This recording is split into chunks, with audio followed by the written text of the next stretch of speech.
Le grand accélérateur de Paul Virilio. Paul Virilio, ici, est un urbaniste et essayiste français qui a publié un certain nombre d'ouvrages sur la question de la modernité et de ses crises. Dans un entretien de 2011, dans le magazine Science et Avenir, il dénonce la tyrannie de l'instantanéité induite par les nouveaux réseaux de transmission, tout en affirmant que le progrès, désormais, menace la vie. Parmi les ouvrages sur la question, on peut citer Cybermonde, La politique du pire en 1996, La bombe informatique en 1998 et Le futurisme de l'instant en 2009.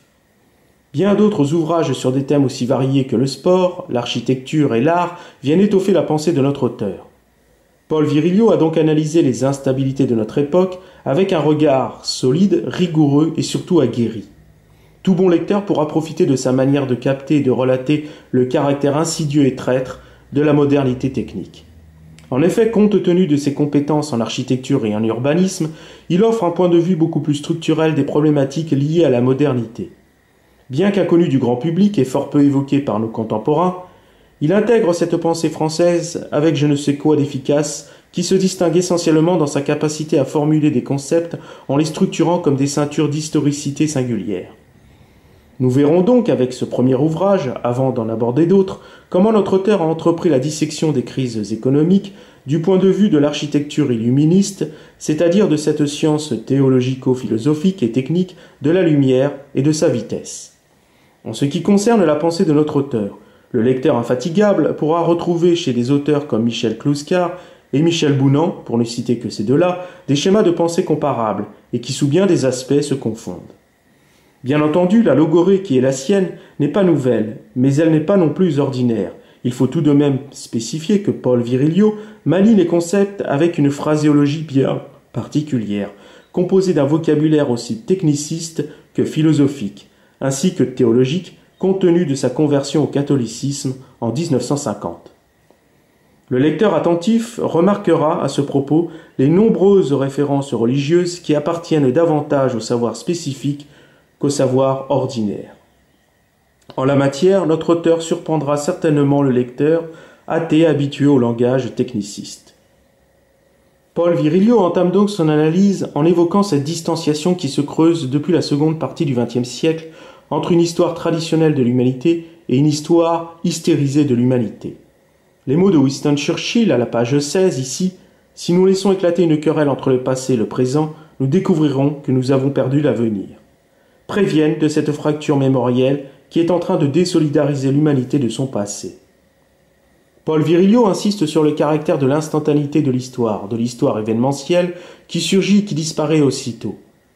La mode est le vocable pour désigner la fugacité mentale de l'homme et qui, placé dans cette condition d'existentialité qui l'assèche jusqu'à l'âme, devient une antenne relais qui polarise des flux d'ondes altérés qui traversent le corps comme autant d'atomes d'uranium chauffés à blanc. Blaise Pascal parlait de ces charmes de la nouveauté qui ont le pouvoir de nous abuser et cette faculté trompeuse qui recouvre la nouveauté semble nous être donnée exprès pour nous ancrer dans l'éphémère, le transitoire et le périssable, tout le contraire de la durabilité et de l'éternité, thème par ailleurs hautement baudelairien. Ainsi, dans ce continuum temporel d'instantanéité où le culte de l'accélération a fait passer l'homme dans une dynamique de l'immédiateté, page 17, l'éphémère est le tempo avec lequel l'économie monde, suréquipée en structure informatique, régule la psychologie collective. Le krach de 1987, celui de septembre 2008 et le krach éclair du 6 mai 2010 viennent illustrer cette affaire. La maîtrise du temps dans les échanges informatiques surexcite les polarités biologiques humaines qui, pour amasser davantage d'argent, la fait circuler sur des autoroutes virtuelles qui sillonnent le monde en passant par des espaces d'enrichissement efficaces. Cette économie monde, qui à chaque transaction synchronise un peu plus le vivant, se traduit concrètement à travers le sans contact de la carte bancaire et celui du Covid expansionniste.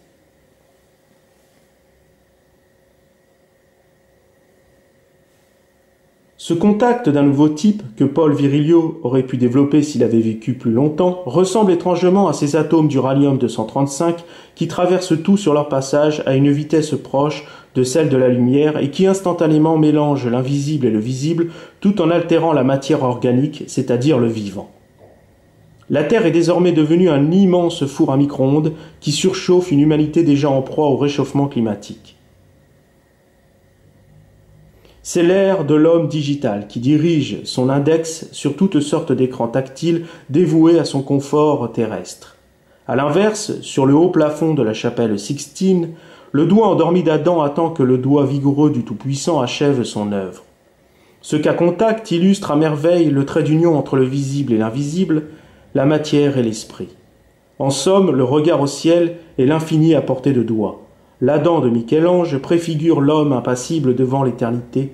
La nonchalance d'Adam illustre l'état spirituel qui est celui des hommes, et particulièrement ceux de notre époque, qui délaissent leur âme au profit de leur chair. Les vers du Florentin à ce propos, quand il fut en exil, sonnent déjà depuis plus de 7 siècles comme un avertissement, ici. Le ciel qui vous appelle est au-dessus des têtes, pour mieux vous faire voir ses beautés éternelles. Et pourtant vos regards ne quittent pas la terre. C'est pourquoi vous punit celui qui connaît tout.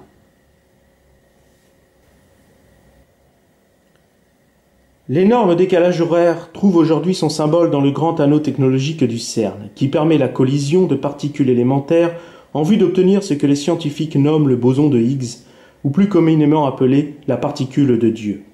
Page 73. L'auteur Paul Virilio, bien à l'aise avec les concepts étiquettes, virevolte dans ces domaines de la pensée techniciste et qui, avec une certaine aisance, bouscule les artefacts de la logorée matérialiste qui chamboule le monde avec un alphabet qui imite la fameuse Kabbale.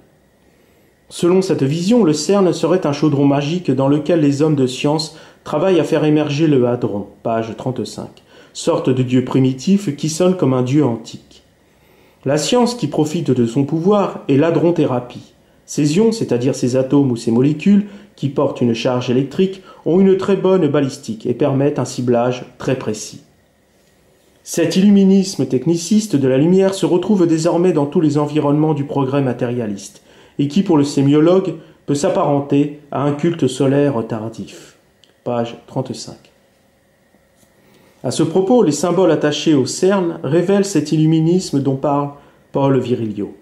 En effet, quand on observe attentivement le logo du CERN, ici à gauche, et la statue de Shiva qui trône devant les locaux du CERN, ici à droite, l'ambiguïté est le vocable le plus adéquat pour traduire ce que l'on ressent. Le premier symbole est donc caractérisé par 2 cercles joints par 5 segments qui forment en quelque sorte 2 comètes avec leur queue de plasma. Toutefois, un sémiologue, à travers ces cercles et ces segments, y verra une autre dénomination subtilement cachée. En effet, comme pour le logo de Google, ici en bas, le chiffre 6 apparaît 3 fois.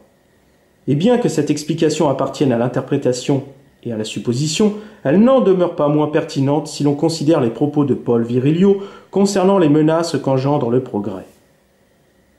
De plus, si nous tenons compte de la statue de Shiva qui dans son cercle de feu danse en tenant de sa main droite supérieure un tambour symbolisant le son primordial de la création de l'univers, et dans sa main gauche une flamme symbolisant la destruction du monde, nous pouvons raisonnablement affirmer qu'elle illustre judicieusement les effets insidieux développés par l'auteur concernant ce grand anneau technologique du CERN.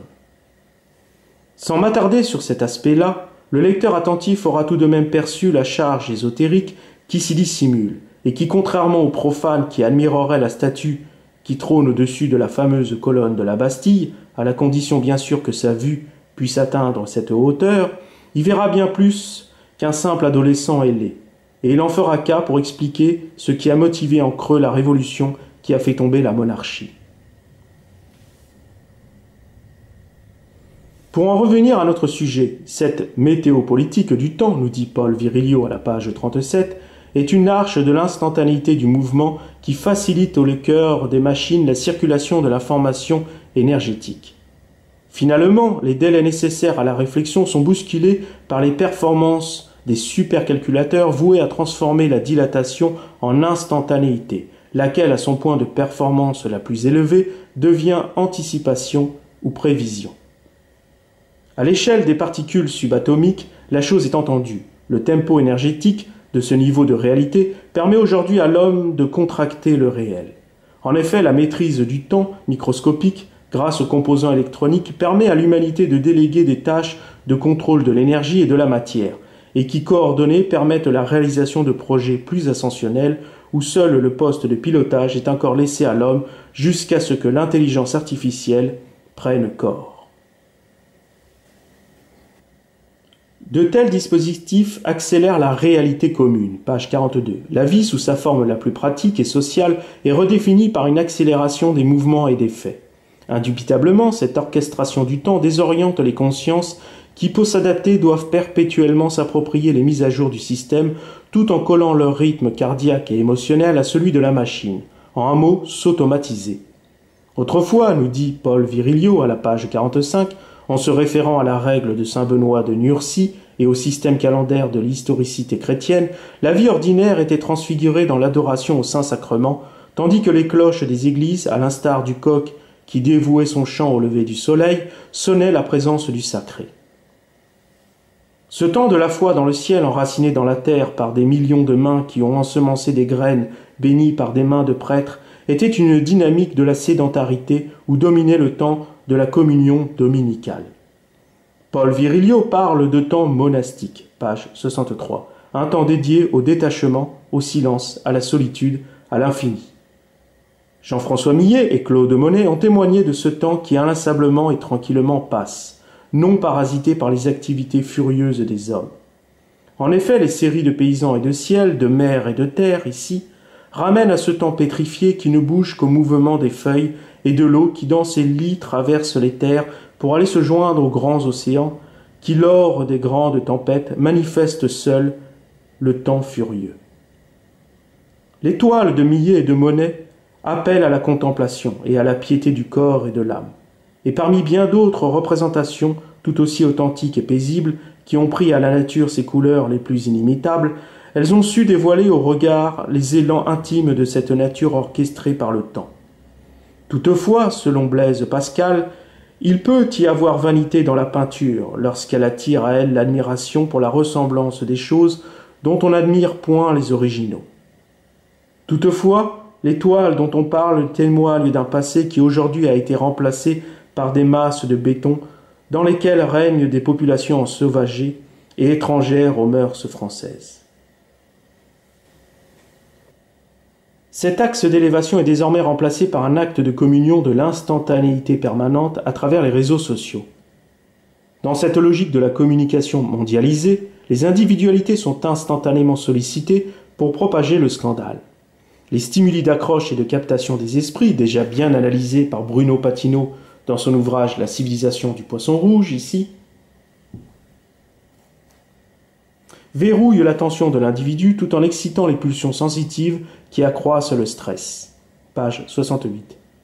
À ce propos, Paul Virilio, à la page 71, mentionne un certain Teilhard de Chardin, dont la pensée a inspiré un certain John Perry Barlow, qui ne fut pas pour peu de choses dans la création du réseau numérique. Ce John Perry Barlow est justement évoqué dans le livre de Bruno Patino, lequel rappelle, comme Paul Virilio, le concept de christosphère, c'est-à-dire une conscience universelle et planétaire qui, sous le vocable noosphère, est une sorte de réseau planétaire des cerveaux humains connectés au Christ. À défaut donc de monter au ciel, l'humanité expérimente la lumière dans cette cathédrale circulaire souterraine du CERN qui propulse ses particules à des vitesses astrales. De même, férue de sport automobile, elle séjourne dans ces temples à ciel ouvert qui voient des monoplaces rouler à plus de 300 km/h. Page 77. Ces sphères d'accélération, à défaut d'assomption, propulsent l'humanité dans l'ère de la célérité et de la vivacité, si bien que tous les aspects de la vie terrestre sont menacés d'extinction s'ils ne s'adaptent pas rapidement à ce nouveau mode d'exécution. À force de vouloir aller trop vite, le 6 mai 2010, le Dow Jones a dévissé brutalement, perdant 1000 points en quelques minutes. Page 69, page 74, page 85. Ce temps boursier, piloté par des experts en crack et en héroïne, est le temps qui agite le monde. En effet, le crack boursier est le baromètre de la santé psychologique des énergies humaines. C'est le temps critique de l'histoire sur lequel se réfèrent les hommes. Le crack de 1929 et celui de 2008 font office de curseur mémoriel et n'échappent à aucune analyse pour expliquer la crise du monde moderne. De fait, l'économie est devenue une science à part entière qui désormais conduit une bonne partie de l'humanité à dépenser sans compter. Le rythme avec lequel elle imprime les billets de banque permet aux politiques de tous bords, et particulièrement aux socialistes européens, et maintenant américains, de financer très rapidement une politique de déplacement de population et de couvrir intégralement les frais sanitaires de millions de migrants dont la destinée est de devenir les nouveaux esclaves du marché. La seule planche à billets est devenue aussi magique que la lampe d'Aladin, et les socialistes ne se privent pas d'en user pour paraître généreux. Les largesses de la politique monétaire alourdissent les dettes souveraines qui pèsent sur les autochtones en attendant d'être remboursées. Cette dynamique de la circulation monétaire favorise en réalité le nomadisme au détriment de la sédentarité. De même, le tourisme de masse, qui emprunte les voies aériennes pour faire le tour du monde en quelques heures, est une étape dans l'apprentissage du nomadisme. Cette expérience du déplacement coagule les expériences d'être et les font se côtoyer comme les particules d'eau et d'huile qui sont agitées par un mouvement tenace et circulaire. En ce sens, le moteur de cette coagulation planétaire est la dynamique économique qui, dans sa croissance, offre les moyens de voyager à bas coût. Tout tient donc à cet expansionnisme monétaire qui, à coup de crédit, assure à des masses de foyers la possibilité de faire des tours du monde tout en augmentant la pression polluante. Et la fameuse taxe carbone est le moyen par lequel la finance augmente son chiffre d'affaires tout en imposant son autorité. L'humanité n'a désormais plus le temps de vivre, c'est la fin du temps naturel et le commencement de la fin des temps, nous dit Paul Virilio aux pages 86 et 87. Cette fin des temps, et devant la répétition des krachs financiers, où les savants économistes ne savent plus interpréter les signaux d'alarme qui se succèdent rapidement, s'annonce apocalyptique. Au regard du nombre important de bulles explosives et d'effets critiques de toutes sortes, l'humanité qui vit dans un feu bouillonnant d'incertitude a en réalité éteint les alarmes sonores pour ne pas avoir à contempler la dégradation anthropologique en cours. On peut rappeler à ce propos les mots de Mark Twain sur la locomotive à vapeur qui, à l'époque, incarnait la modernité technique. Ici. Quoi, appeler progrès ce qui facilite la mort et l'assassinat? Qui donc demande à voyager si vite? Mon grand-père? Certainement pas. Et il n'avait rien d'un tocard. Il revient, je vous le dis, le vieux dragon, ce vieux dragon molokéen, et ça ronfle, ça halète, ça hurle. Là, il arrive droit à travers les bois printaniers, comme le choléra d'Asie qui galope à dos de chameau.